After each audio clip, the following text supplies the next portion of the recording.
Bing bongy bong, bing bongy bong. This is Joe, the bearded historian. He'll tell you an interesting story. Be careful of his soldiers, they can be brats. This is Angel, she's an entity. She'll cause chaos and plant her hands at you. This is Sue, she likes spirits, not the alcohol. She's the reason this channel exists. This is David, he likes fire trucks. He's here occasionally. Bing bongy bong, bing bongy bong, bing bongy bong. We preserve his story. Morning! Ready? Because this is a special April Fool's video. We're going to do a clown race. Please don't be scared by those people. Ready? Here we go. Shout out time. Here's a shout out just for you. You support me, so I support you. The shout out is for a friend. I forgot to set it because I'm a genius. Hang on. Okay. Come on. Here we go. Look at all the clowns. Oops. I'm a genius. Come on. There we go. Alright, let's see here. I see Buddha. I see Jordan. I see African and Sand and 40. There's Exploits. Ooh, African's in a slight lead. I like how it looks like they're all just like kind of gliding instead of running. They're just all gliding to the finish line. There's Afro Max. There's Tirta. Ooh, 40's taking the lead. Go 40! There's IN Plus. There's JP. Ooh, Laney's coming from the back. Oh, there's Jewel and Freckled. Oh, Jewel's taking the lead. Jewel's got it. Okay, hold on a minute. Okay, it says I am Juliet Wright, otherwise known as Jewel in the Kitchen. I am Jamaican born and presently living in the United States. I found this passion from an early age, watching my mom.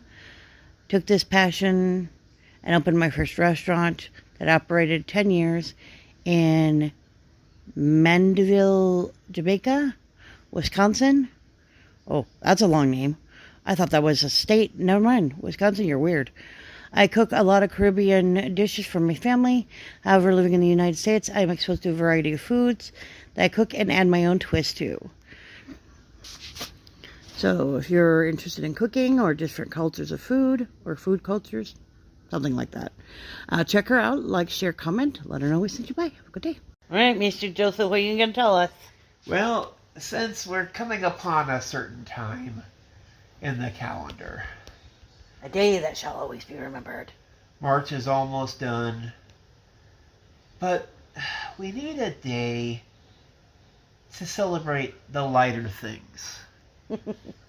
Growing up in, grade school, middle school, high school, back then, things were a lot easier, a lot more relaxed. And pranks were a fun thing that we all got to enjoy. Things like, blessing the current world affairs teacher with a hand grenade on his desk. But needless to say, stuff that passed as fun and, embarrassment invoking back then, nowadays probably would wind you up, going down to see the police department and having to fill out forms and getting your parents called because your son did something incredibly crazy. Well, he'd obey the rules. No, rules are fun, You just got to learn when to, do things a certain way. Anyway, we're going to discuss April Fool's Day. Now, April Fools, April 1st, if, we're not busy pulling off creative pranks and Mother Nature's not too busy, tormenting everybody who lives in the Midwest with snow in spring, this is perfectly normal up here in South Dakota. No. Now, I will say that I have seen some pranks that have been very creative, very amusing. I will not recommend any of these because, well, I don't want my name attached to any certain creative episodes, like filling a swimming pool full of lime jello, or moving the entire class, desks and all, to the bottom of said pool, or, shenanigans, riding a mattress downstairs, stuff like that. No, I do not recommend any of these hobbies or fun pastimes, or, even attempting to make a parachute out of bed sheets and going out the third-story window of the dormitory. No, that's just testing gravity. That's not humorous. Those are, well, some of them I would consider pranks. But I was never much of a prankster or a jokester. Mm-hmm. A lot of times when I see pranks online, I will look at it like, I don't understand. Yeah. Now, there are some pranks, like, for example, filling a teacher's cubicle full of balloons. That can be a form of creativity. Or filling one of his drawers full of water.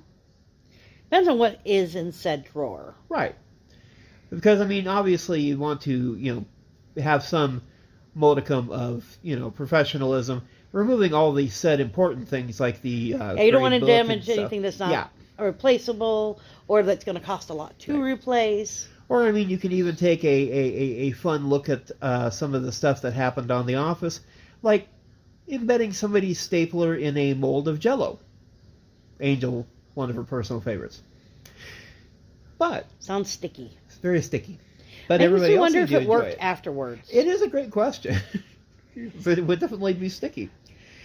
But, as it is, April Fool's Day, it is an annual custom on April the 1st, consisting of practical jokes and hoaxes. Jokesters often would expose their actions by shouting April Fools at the recipient. Mass media can be involved in such pranks and may be revealed the following day. The custom of setting aside a day for playing harmless pranks upon one's neighbor has been relatively common in world historically. Now, although many origins for April Fools is unknown, there are theories surrounding some of them. A disputed association between April the 1st and foolishness came about in the Canterbury Tales by Geoffrey Chaucer. In the Nun's Priest's Tale, a vain cock-trusser is tricked by a fox on since March began 30 days and 2, so 32 days since March began, which is the 1st of April. That is the weirdest way to put that ever. I know. They didn't do a lot of normal things back then either. I know, old English grammar, you're just like, wait, what? Yeah, this was actually dated to 1392. Now, however, it was not clear that Chaucer was referring to the 1st of April, since in the text also states that the story takes place on the day when the sun is in the sign of Taurus, 20 degrees and 1, which would not be April 1st. Modern scholars believe that there is a copying error in the extant manuscripts that Chaucer actually wrote. Sin March was gone. If so, the passage would have originally meant 32 days after March, i.e. the 2nd of May, the anniversary of the engagement of King Richard II of England to Anne of Bohemia, which took place in 1381. In 1508, the French poet Eloy d'Amerval referenced to a Poisson d'Avril, or April Fool, literally April's fish, possibly as the first reference to the celebration in France.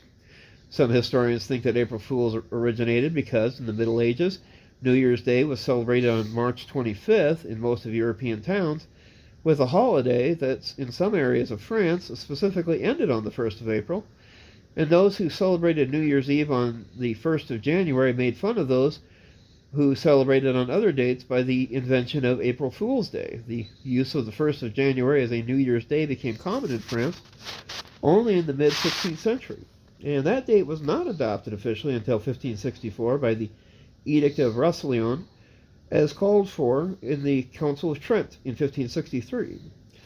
However, there are issues with this theory because there's a unambiguous reference to April Fool's Day in a 1561 poem by Flemish poet Huard de Denay of a nobleman who sends his servants on foolish errands on April 1st, predating the change. April Fool's Day was also established a tradition in Great Britain before the 1st of January was established as the start of the calendar year. Now, in the Netherlands, the origin of April Fool's Day was often attributed to the Dutch victory in 1572 in the capture of Braille, where the Spanish Duke Alvarez de Toledo was defeated. In a Dutch proverb, which can be translated as, on the 1st of April, Alva lost his glasses. Oh, no. In this case, Bril, glasses in Dutch, serves as the homonym for Bril, the town where it happened. This theory, however, provides no explanation for the international celebration of April Fool's Day. In 1686, John Aubrey referenced the celebration as Fool's Holy Day as the first British reference. On April 1st, 1698, several people were tricked into going to the Tower of London to see the lions washed. Though no biblical scholar or historian is known to have mentioned a relationship, some have expressed the belief that the origins of April Fool's Day may go back to the Genesis flood narrative.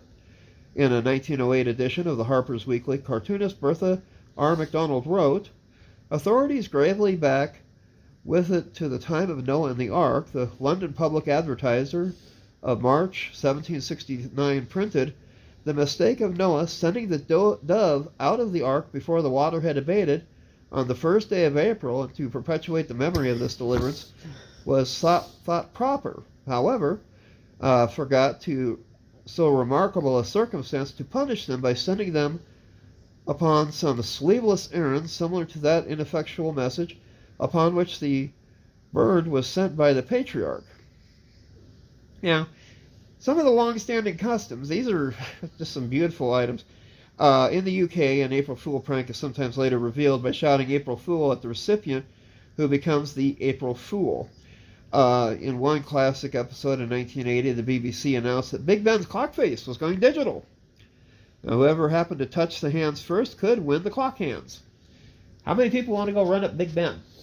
I think it would be very entertaining to watch. Oh, yeah. I'm not running. Not running. My ankle would never let me run up those stairs. No. I am sorry. That's I would a heck of kill a myself. flight, yeah.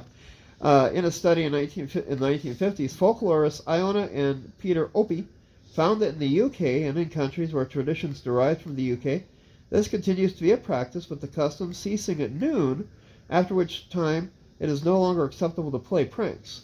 You can only play it until lunch? I know. That What are we, works out like half the kindergartners? day. Yeah. How dare you? It's afternoon. Afternoon. Afternoon. Good afternoon. No more pranking. It's afternoon. By the way, it's 5 o'clock somewhere. Anyway. Yes, anyway.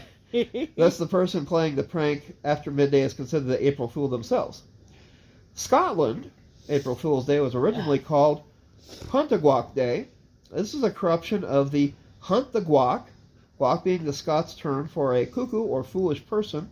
Alternative terms in Gaelic would be La Nage Grachiard, or Gawking Day, or La Ruth na Cotiage, the day of running the cuckoo. This traditional prank is to ask someone to deliver a sealed message that supposedly requests the help of some sort. In fact, the message reads, "Do not laugh, do not smile, hunt the guac another mile." This recipient, upon reading it, will explain that they can only help the first contact another person and then send the victim to the next person with the identical message with the same result. Chain reaction. Oh, chain. Chain. I wonder how long you could get that to go on. I kind of want to do that now. That would be fun. But you have to have, like, several people that would be willing to participate in it. Go to the mall and start that effect.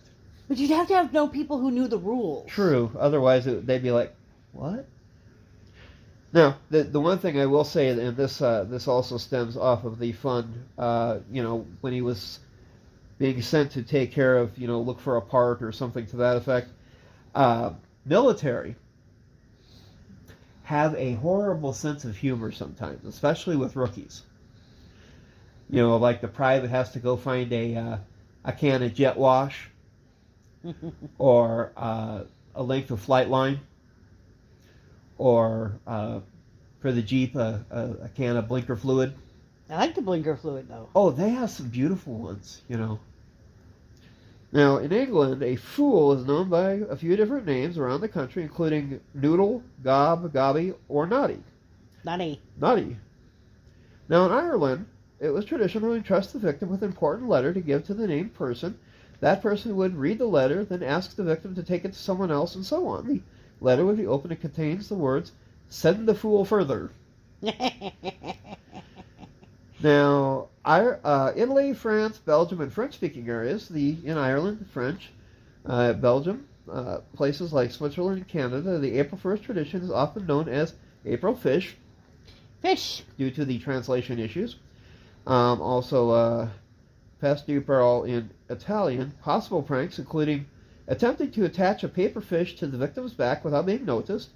The fish feature is prominently present on many late 19th century, early 20th century April Fool postcards. Many newspapers also spread a false news story on April Fish Day, a subtle reference that the fish is sometimes given a clue to the fact that it is an April Fool's prank. Germany. In Germany, April Fool's prank is sometimes later revealed by shouting, "April, April," at the recipient, who then becomes the April Fool.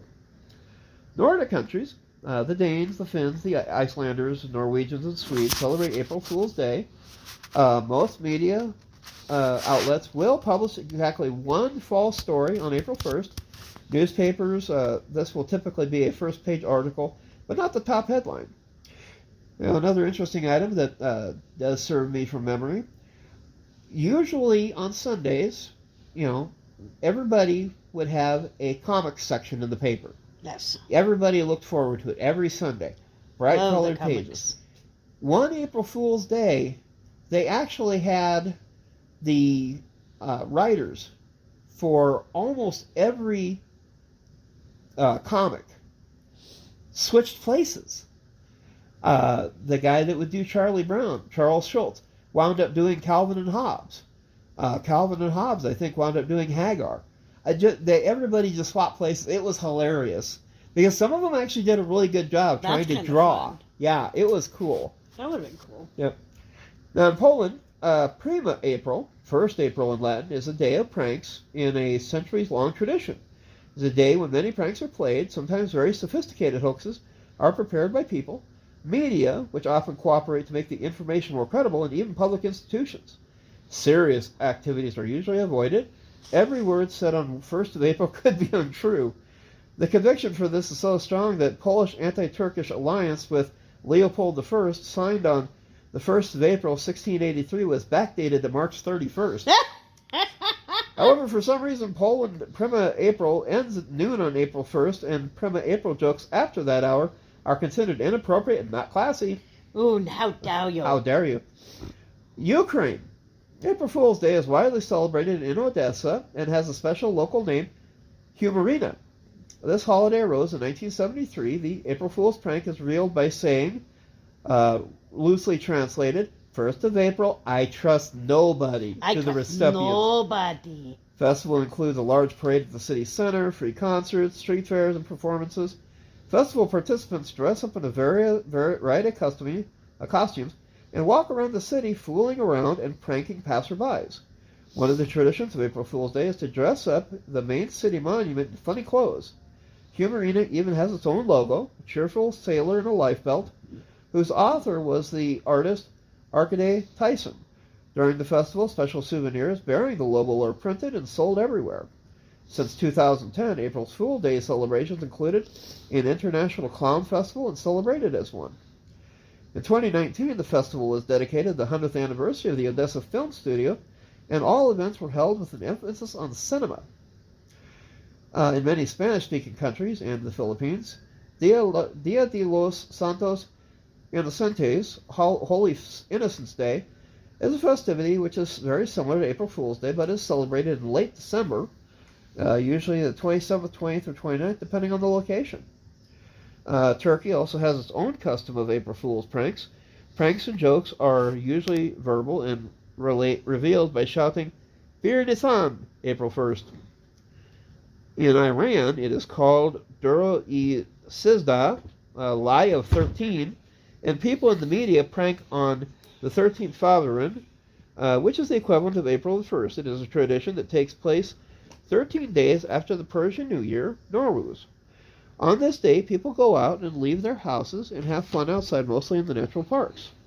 Pranks have reportedly been played on this holiday since 536 BC. Oh, interesting. Israel has adopted the custom of pranking on April Fool's Day. Lebanon, as an April Fool prank, is revealed by saying, "1st of April lie" to the recipient. Now,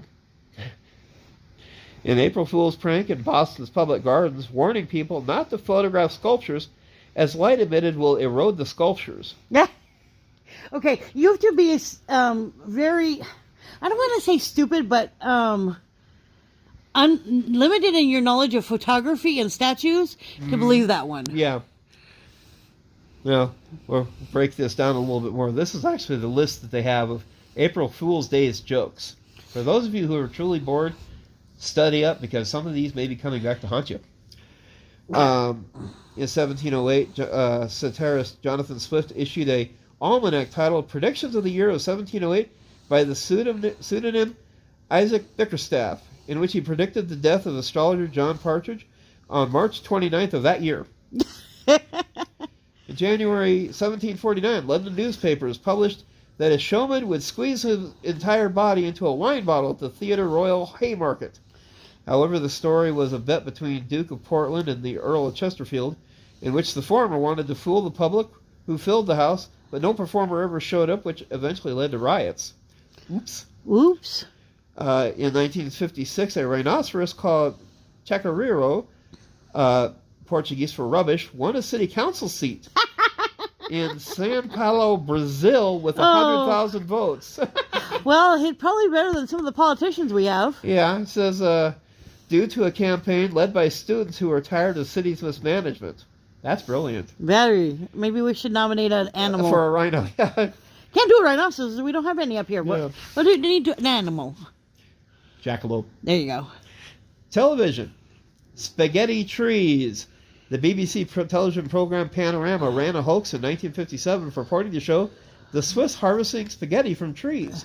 They claimed that the despised pest, the spaghetti weevil, had been eradicated. A large number of people contacted the BBC wanting to know how they could cultivate their own spaghetti trees. In fact, I want a spaghetti tree. Yeah, that sounds awesome. You guys don't like spaghetti, so that would be awesome for me. I could have my own spaghetti. Yeah, just go out and pull a few strands.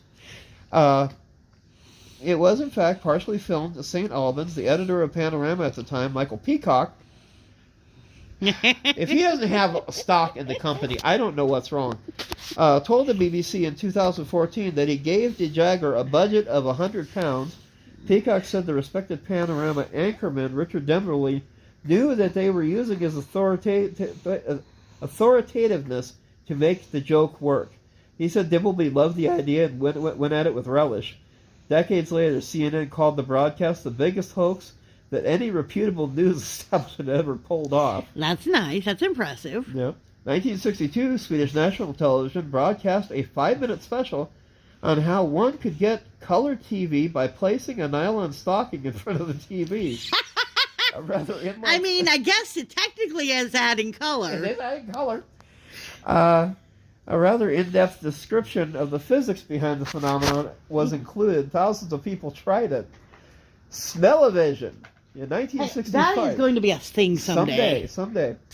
The BBC purported to conduct a trial of the new technology, allowing the transmission of odor over the airwaves to all viewers. Many viewers reported the contact the BBC to report the trial's success. In 2007, the BBC reported and repeated the online version of the hoax, as did Google in 2013 in tribute. I mean, if they fall for it once, why not try it again? Yeah. Smell-o-vision will replace television, Carl Stalling says. In 1969, the public broadcaster NTS with the Netherlands announced that inspectors with remote scanners would drive the streets to detect people who had not paid their TV or radio tax. Unfortunately, people would probably fall for that today. Probably. The only way to prevent detection was to wrap the TV radio in aluminum foil. The next day, all supermarkets were sold out of aluminum foil, and a surge of TV radio taxes was being paid.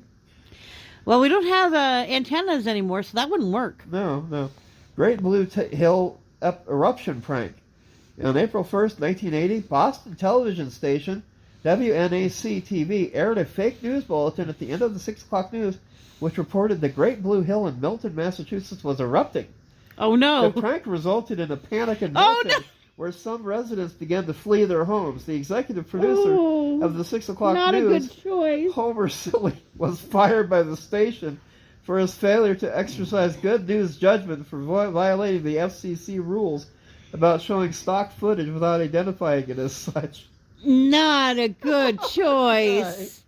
In 1989, the BBC's television sports show Grandstand, a fight broke out between members of the staff directly behind Des Lyman, who was commenting on the professionalism of his team. Oh, no. At the end, the show was revealed to be an April Fool's joke. They're so professional, class. In 1997, Wheel of Fortune host Pat Sajak and Jeopardy host Alex Trebek switched places. Oh, that would have been fun. Yeah. In 2008, the BBC reported a newly discovered colony of flying penguins. Woo! An elaborate video Go penguins, they've evolved. No kidding.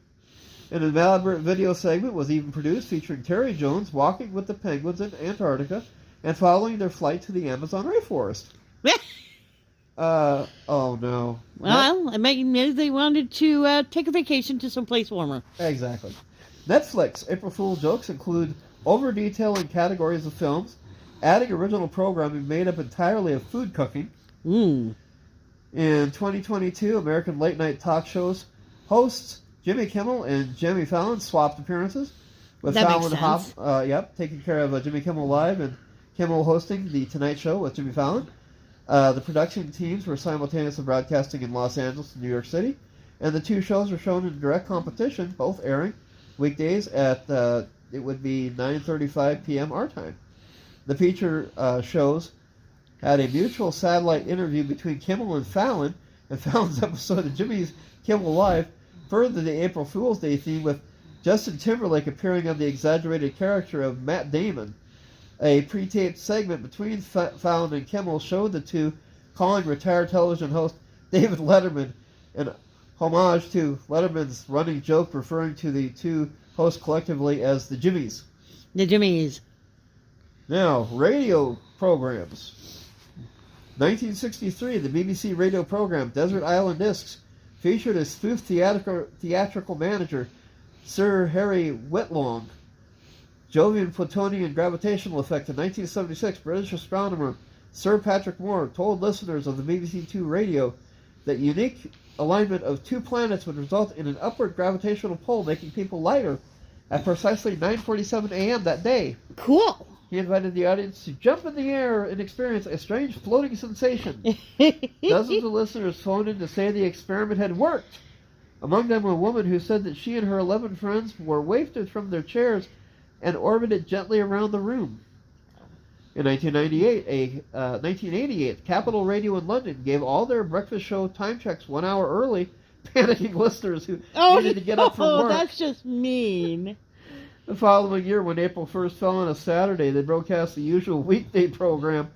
Now that was not too bad. I bet you some people went to work when they didn't have to. Yeah, together with rush hour travel news, getting worried people thinking they should be getting up. That's almost good. I like that one. Saturday is actually the first, so everybody listen to your radios. In 1992, two disc jockeys on the radio station WNOR in Norfolk, Virginia, U.S. reported that there had been leaking methane, a potential explosion hazard, detected at Mount Trashmore Park, a park built upon a covered landfill in nearby Virginia Beach, scaring listeners. In 1993, a radio station in San Diego, California, told listeners that the space shuttle had been diverted to Montgomery Field, a small local airport. Over 1,000 people drove to the airport and arrived in the middle of morning rush hour. There was no shuttle flying that day. Death of a mayor. In 1998, local shock jocks, Opie and Anthony, were discussing April Fool's hoax, sardonically stating that Boston Mayor Thomas Marino had been killed in a car accident. Marino happened to be on a flight at that time, lending credence to the prank that he could not be reached. The pair repeated the mayor was dead several times through the broadcast. However, listeners who tuned in late in the broadcast did not hear that they were repeating a bit, and they pretended to tell the news to the unsuspecting listeners Listeners thought she was calling a different show, and the rumors spread quickly across the city, eventually causing news stations to issue alerts denying the hoax. The pair were shortly fired afterwards. Oh, why? 1998, UK presenter Nick Tuff of West Midlands radio station pretended to be British Prime Minister Tony Blair when he called then South African President Nelson Mandela for a chat. It was only at the end of the call that Nick asked Mandela what he was doing for April Fool's Day that the line went dead. In 2000, the Triple J breakfast show hosted by Adam Spencer announced that the International Olympic Committee has stripped Sydney of its right to host the 2000 Summer Olympics, including a phone conversation with then New South Wales Premier Bob Carr. Oh no. Archer's theme tune changed. BBC Radio 4 in 2005. The Today program announced in the news that the long-running serial The Archers had changed its theme music to a more upbeat disco style. Yay! Yay!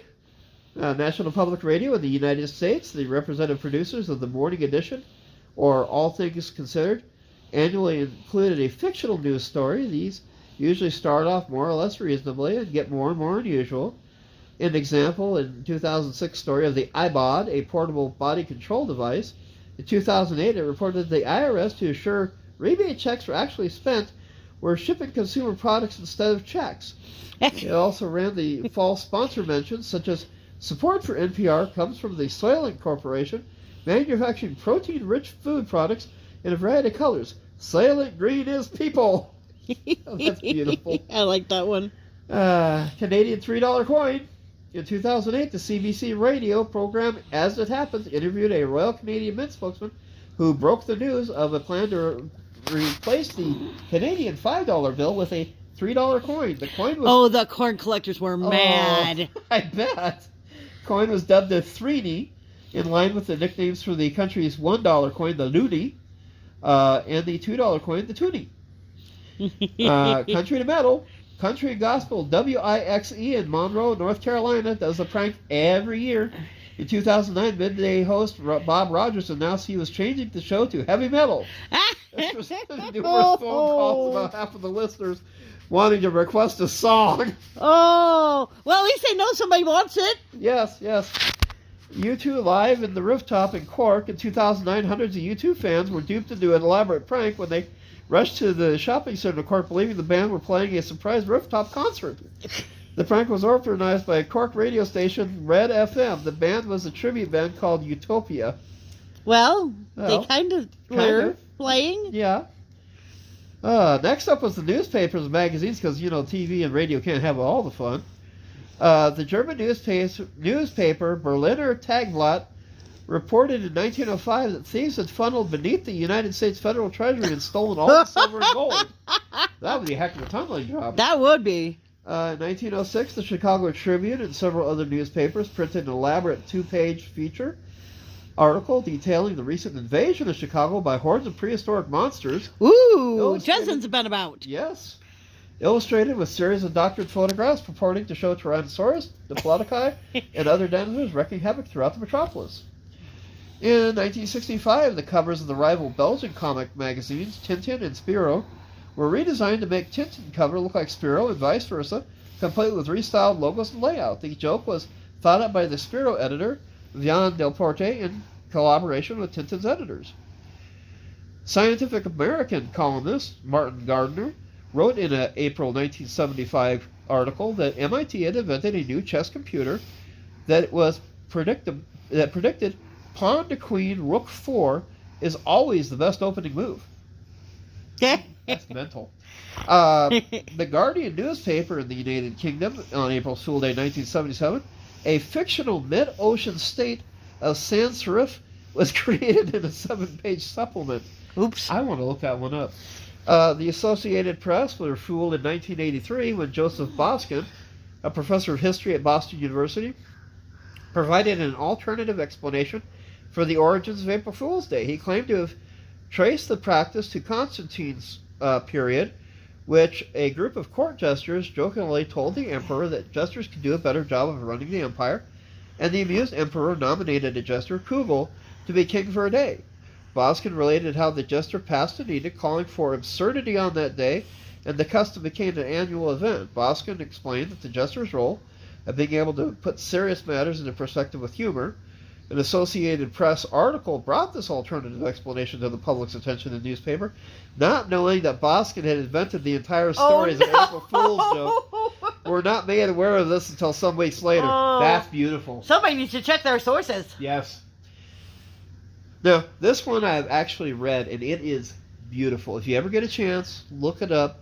The guy's name is Hayden Sidahara Finch, a.k.a. Sid Finch.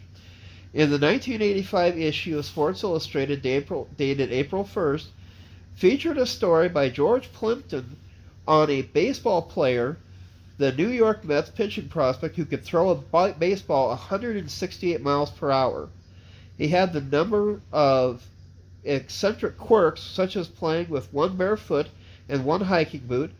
Plimpton later explained the piece into a full-length novel of Finch's life. Sports Illustrated cites the story as one of the more memorable in the magazine's history. Now, for those more recent, Taco Liberty Bell. Hey, I remember the Taco Bell. Yeah. The Taco Bell I worked at when I was 16 actually had one of those bells. Oh, yeah. In 1996, Taco Bell took out a full-page advertisement in 7 major newspapers announcing that they had purchased the Liberty Bell to reduce the country's debt and renamed it the Taco Liberty Bell. When asked about the sale, White House Press Secretary Mike McCurry replied tongue-in-cheek that the Lincoln Memorial had also been sold. It would henceforth be known as the Lincoln Mercury Memorial. I like that. I like that he went with it. Yes. I love that. That's genius. In 2008, Car and Driver and Automobile Magazine both recorded that Toyota had acquired the rights to the defunct Oldsmobile brand from General Motors and intended to relaunch it with a lineup of rebadged Toyota SUVs positioned behind the mainline Toyota and luxury Lexus brands. In 2010, the United Kingdom newspaper, The Independent, reported that the Circle line in the London Underground was being considered to be a new location for the particle accelerator. It's round. It works. Every April until 2007, as an April Fool's prank, GamePro printed a 2 to 5 page satirical spoof of the magazine called Lame Pro, a parody of GamePro's own official title. The feature contained humorous game titles and fake now news. I want one of those. Yeah. We have a few Game Pros, but we don't have a Lame Pro. We need a Lame Pro. We need a Lame Pro. Yes, we do. Fake news similar to The Onion, though some contexts, such as ways to get useless game glitches, games getting stuck, reset, or otherwise, was real. The section parodied GamePro itself, as well as several other game magazines. In 2013, the Puerto Rican linguistics professor Ada Verdney penned a mock newspaper article stating that the Royal Spanish Academy had opted to eliminate the N with the little "wheep" at the top, and instead replaced it with the original double N in Old Spanish. This academy had previously eliminated letters such as CH and the double L. Such an allegation was taken seriously. Oh, no! And occasionally the academy has to resort to deny and clarify allegations. Oh, no. Oh, the National Geographic announced on Twitter in 2016 they would no longer be publishing photographs of naked animals. Oh, man! Aww. I like that rhinoceros. He has no pants on. I want to see the pictures with the animals with their clothes on. Yes. Elephant pants, please. In 2021, the Guardian UK newspaper reported that UN officials would review plans to construct a new canal called the Suez II along the Egypt-Israel border, where prompted the obstruction caused by the Ever Given running aground. The story was picked up by the media in Turkey and was marked as a fool at noon by the newspaper. Aww. Now, we've seen radio, we've seen newspapers, we've seen television. We have to go to the internet. Not the internet! Cravax in 1984, one of the earliest online hoaxes, a message that was circulated that Usenet had been open to users in the Soviet Union. That's just mean. Yes. April Fool's Day request for comments. Almost every year since 1989, the Internet Engineering Task Force has included an April Fool in their request for comments publication, including hypertext coffee pot control protocol and electricity over IP. College mascots. For decades, printed college newspapers have run stories about their respective institutions changing to a ridiculous or silly new athletics mascot. In the internet age, the practice has moved to online editions and then to social media pages for fan bases and alumni associations. In 2007, an illusion designer for magicians posted on their website some images illustrating the corpse of an unknown 8-inch creation which claimed to be a mummified remains of a fairy. He later sold the fairy on eBay for £280. You make some money off that. Oh, yeah. Google is well known for their annual April Fool's jokes, which they have done in 2000, 2002, and every year from 2004 to 2019.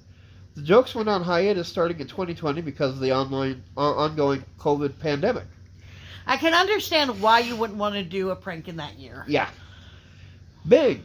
2015, Bing launched a pretend new product called the Cute Cloud, which acted as a hub for cute animal videos and GIFs. I want the Cute Cloud. Yes, I want the Cute Cloud. Angel would love the Cute Cloud. Lots of people would love the Cute Cloud. Yes, they would.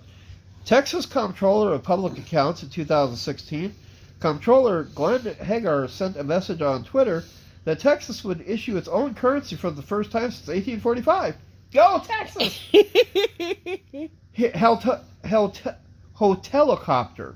Whoa. In 2009, a flying hotel was reportedly about to take off from New York. The hoax was organized by a marketing company for a hotel search site. My brain is trying to picture that, and it's just not working. Pornhub. In 2016, the largest pornography sharing site, Pornhub, changed its name to Cornhub and displayed suggestive videos featuring corn, one of which takes the user to the famous music video, Never Gonna Give You Up! Yay! Rock roll! I've heard that they've taken that off of YouTube now. Probably. Which is sad. First published in 1987, the site uses a similar prank for 2008's April Fool's Day, this time changing its name to Hornhub and displaying videos about women blowing horns instead of pornography. That's kind of fun. Rick rolling. Uh-oh. The meme that grew out of this similar bait-and-switch trick is called duck rolling, and that was first popular on the 4chan website in 2006. The video bait-and-switch trick grew popular on 4chan by 2007 April Fool's Day and spread to other internet sites later that year. The meme gained mainstream attention in 2008 through several publicized events, particularly when YouTube used it on its 2008 April Fool's Day event. Now, Royal Canadian Air Force, researchers may encounter references to the Canadian MiG-21 variant called the CF-121 Red Hawk. The story is fiction, but written at such a high standard it could be easily mistaken for the truth. Whoa, that's impressive. Mm-hmm. And for the list of things that don't really fall into other degrees for the fun, write-only memory.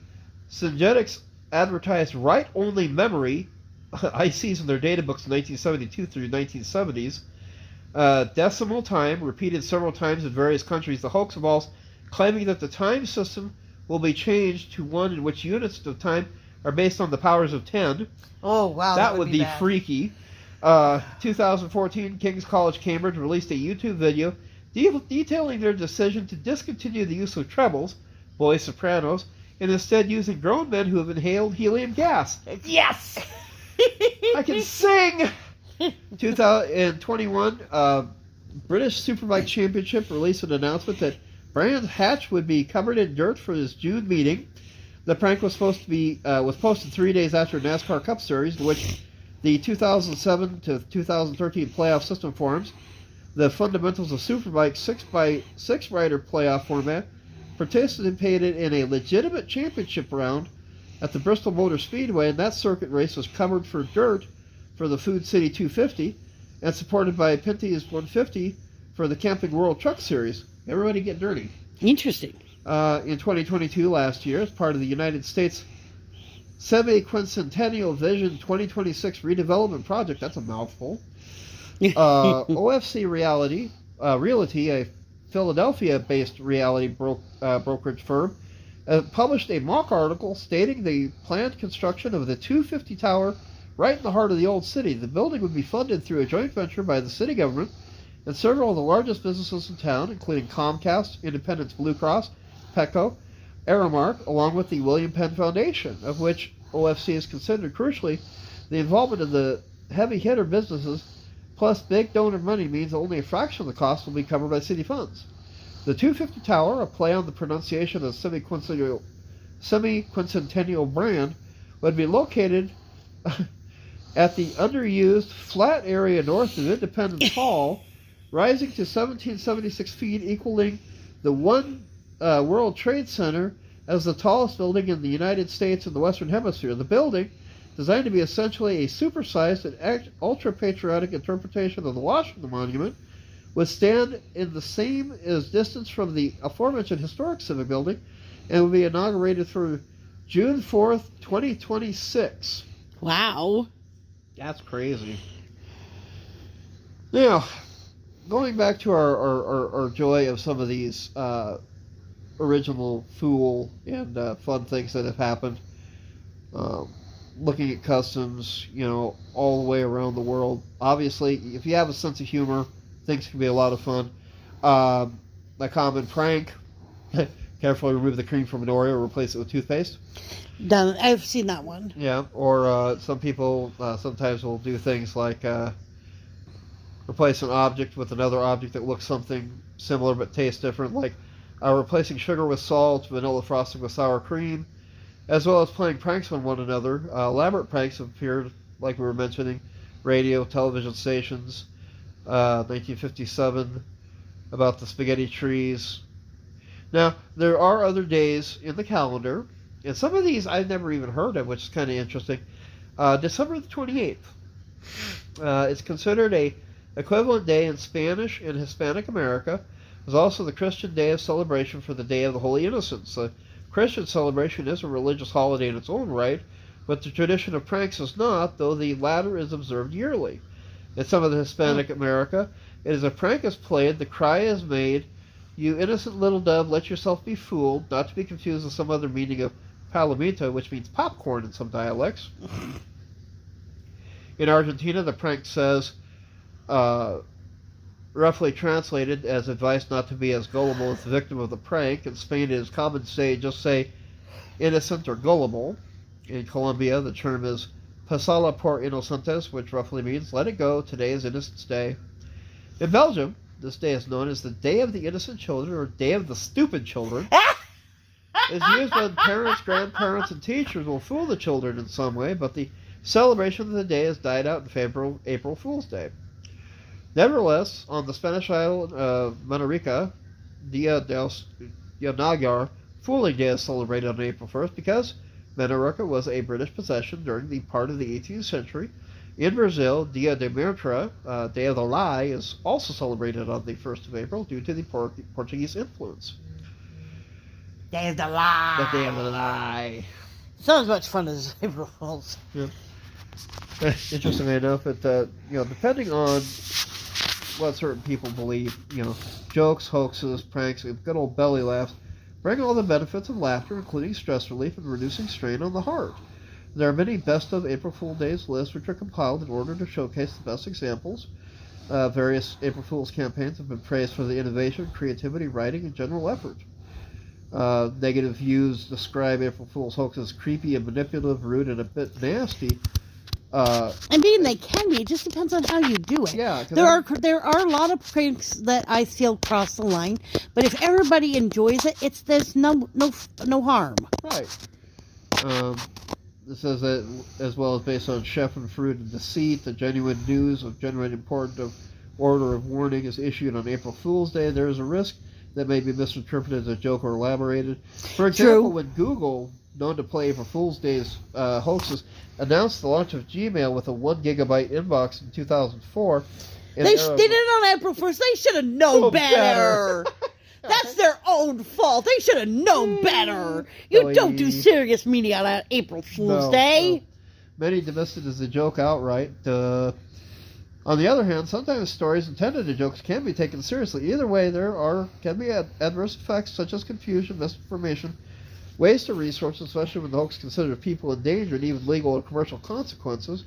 In March of 2020, during the COVID pandemic, various organizations and people canceled the April Fool's Day celebration or advocated against observing the day as a mark of respect to the large amount of tragic deaths of COVID-19 had caused up to that point, and wished to provide truthful information to counter the misinformation about the virus and to preempt any attempts to incorporate the virus into potential pranks. For example, Google decided not to continue its infamous April Fool's jokes tradition for that year. It'll be interesting to see what they do on Saturday. I do understand skipping it. On the other hand, I feel like everybody needed to laugh, and so it would have been nice to do some mild, everybody knows that this is not serious pranks. Yeah, it says other examples. Genuine news on April 1st mistaken as a hoax. April 1st, 1946, the warnings about Aleutian Island earthquakes, tsunami. Oh! Yeah, killed 165 people in Hawaii and Alaska. 1984, news that singer Marvin Gaye was shot and killed the day before his 45th birthday by his father. Bad timing. Yeah.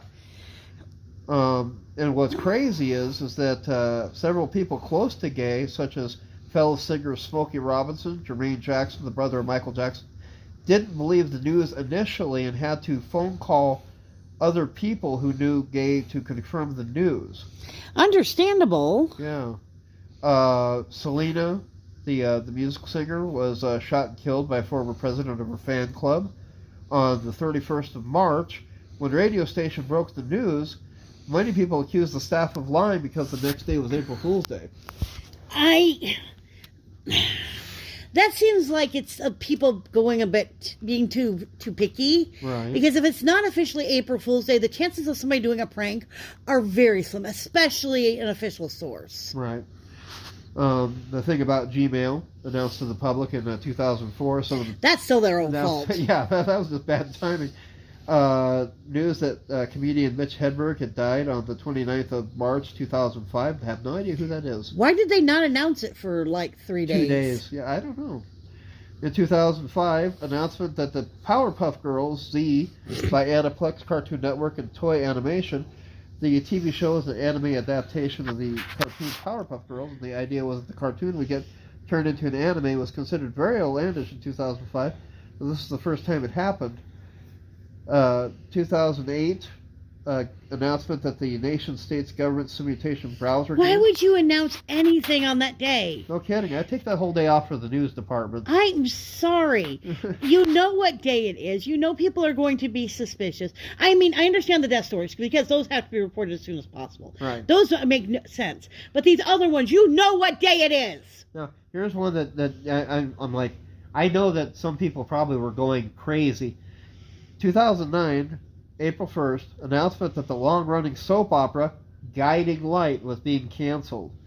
The date was so heavily associated with jokes and pranks that even some of the cast and crew didn't believe why the news. would you do it that day? Why? You know what the date is. Why would you do it that day? You know nobody's going to take you seriously. Nope. And, of course, Isaiah Thomas declared for the NBA draft. Thomas is short, and the basketball players in the NBA are usually taller than average, as height gives them an advantage in popular culture. Yeah, there's times when it's great for jokes. There's times when it's not so good for timing on news. But I'm sorry. The other than the deaths, other people were just stupid. Yeah, gotta take. I would take everything that happens on the first with a grain of salt. Oh yeah. By the way, we may also be trying to go down to Shattern to check out a museum. And we'll actually possibly be dragging my mom along because, she grew up down there. So, but this is maybe we can talk her into getting a camera. Oh, heaven forbid. But this has been the Bearded Historian. Folks, have some fun on April 1st. Harmless fun, please. Harmless fun. Nobody getting killed. Nobody getting run over. Most of all, enjoy the day. But yes. This has been the Bearded Historian. Sue's behind the camera. You folks have a good evening out there. Night-night.